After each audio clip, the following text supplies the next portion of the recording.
Hello everyone, कैसे हैं आप। आज मैं एक नया वीडियो लेकर आपके सामने फिर उपस्थित हुई हूँ। कल हमने जो वीडियो देखी थी उसमें हमने जसत्व संधि के बारे में जाना था, लेकिन आज मैं एक नई संधि लेकर आई हूँ। प्रथम वर्णस्य स्थाने पंचम वर्ण, अर्थात प्रथम वर्ण के स्थान पर पंचम वर्ण का परिवर्तन होना।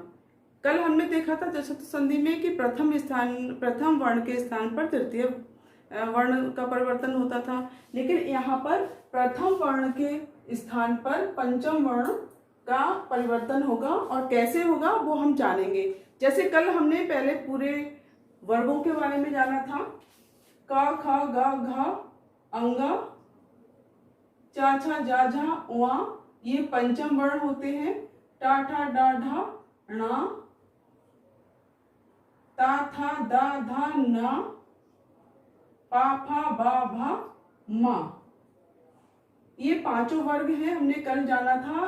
पहला है क वर्ग, च वर्ग, त वर्ग, ट वर्ग, त वर्ग और प वर्ग। तो इनके पंचम वर्ण होते हैं ये पांचवा वर्ण। 1 2 3 4 5 पांचवा वर्ण पंचम वर्ण हुए। इन सारे पंचम वर्णों को मैंने यहाँ पर और ये हमारे प्रथम वर्ण हैं। जैसे मैंने कल बताया था, इन प्रथम वर्ण मैंने सारे यहाँ पर लिख दिए हैं। क च ट ता और पा, ये पांचों वर्ग के प्रथम वर्ण हैं।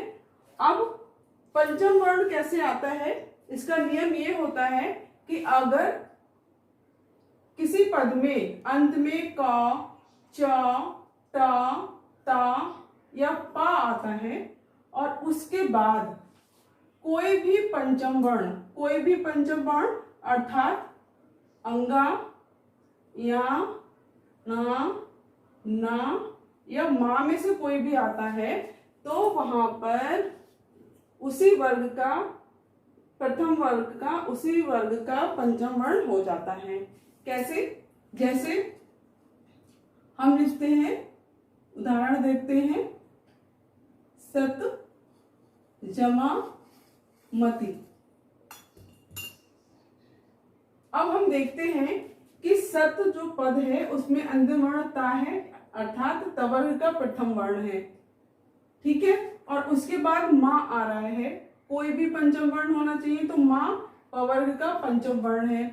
अब हम इसको संधि करेंगे तो इसका हो जाएगा ता का पंचम वर्ण हो जाएगा नियम के अनुसार, तो ता का हो जाएगा ना, क्योंकि ता था दा धा ना, ता का पंचम वर्ण क्या आ रहा है? ना, तो यहाँ पर ना हो गया। तो अब हम सब संधि करके मिलाकर लिखेंगे तो क्या हो जाएगा? स, ता की जगह आधा ना हो जाएगा क्योंकि हलंत लगा है, और हलंत के बाद अगर व्यंजन आता है तो हम उसको ना को ऐसे लिखते हैं, तो और हो जाएगा मति। मति में कोई परिवर्तन नहीं आएगा, तो हो जाएगा सन्मति। तो इस प्रकार से ता का पंचम वर्ण यहाँ पर ना आ गया और सत्व प्लस मति की जगह हो गया सन्मति। दूसरा उदाहरण भी हम देख लेते हैं।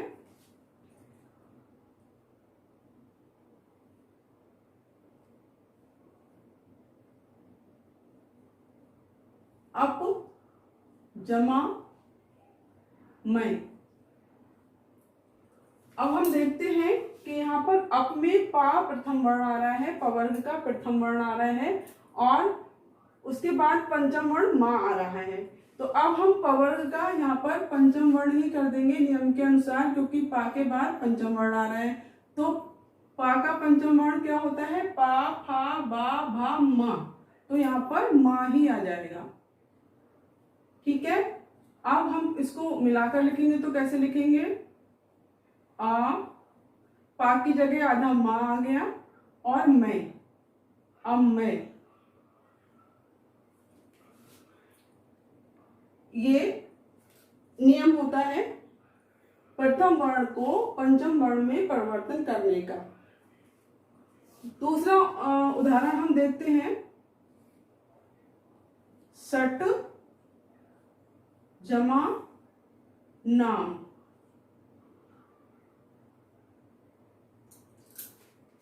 अब यहाँ पर सट में टा का प्रथम वर्ण आ रहा है, तो अब टा को हम उसी वर्ग के प्रथम पंचम वर्ण में कन्वर्ट करेंगे तो आ जाएगा टा, ठा, डा, ढा, णा।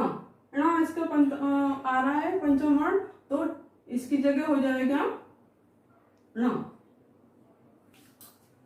ठीक है, तो अब हम कैसे लिखेंगे इसको मिलाकर, श और ना की जगह हो जाएगा आधा णा, लेकिन इस यहाँ पर ना का भी णा हो जाएगा, क्योंकि णुत्व संधि के नियम के अनुसार अगर ना से पूर्व री, ऋ, र या श आता है तो नियम के अनुसार ना का णा हो जाता है। इसलिए हम यहाँ पर इसको भी ना को णा में कन्वर्ट करेंगे और हो जाएगा षण्णाम।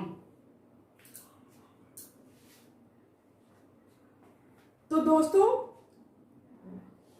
इस संधि के नियम बहुत ही सरल हैं, बस आपको इतना याद रखना है कि किसी भी वर्ग का प्रथम वर्ण आए कोई भी इन पांचों में से, और उसके बाद इन पांचों में से कोई भी पंचम वर्ण आए तो प्रथम वर्ण का उसी वर्ग का पंचम वर्ण हो जाएगा। और अगर टा के बाद ना आता है और टा को में ना कन्वर्ट होता है तो जो इधर ना आ रहा है वो ना में ऋत संधि के अनुसार परिवर्तन हो जाएगा। तो बस आपको इतना याद रखना है। तो मैं समझती हूँ आपने बहुत अच्छे से ये संधि समझी होगी। अगर और भी आपको कुछ समझना हो तो आप कमेंट बॉक्स में कमेंट्स कर सकते हैं।